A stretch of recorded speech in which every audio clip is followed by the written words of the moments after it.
Baghdad पूरी दुनिया पे हुक्मरान था। ऐसे लोग दौलतमंद थे, दौलत की नहरें जारी थी, बुराइयां भी ज्यादा थी।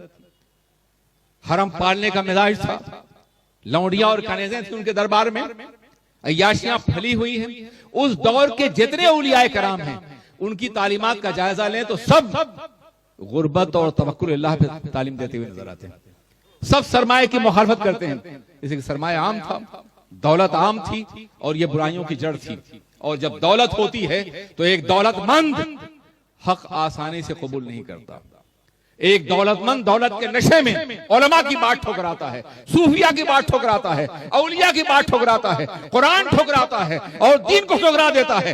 दौलत के नशे में वो कभी हक कबूल करने के लिए तैयार नहीं।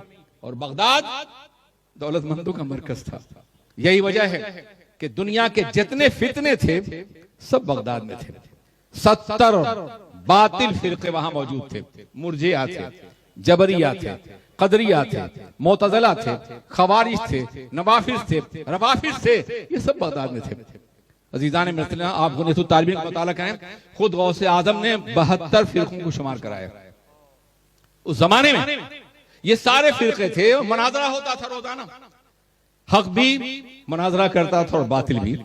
हक भी आता तो हाथों में कुरान लेकर के आता और बातिल भी आता तो हाथों में कुरान लेकर के आता। अवाम परेशान थी, खुदावंदा ये तेरे सादा दिल बंदे किधर जाएं कि दुर्वेशी भी अय्यारी है, सुल्तानी भी अय्यारी। बिल्कुल हाल यही हो गया तकरीबन।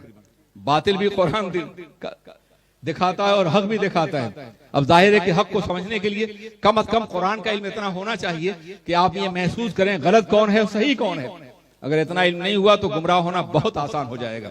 आज हजारों फितने हैं जो हमारे सामने हैं।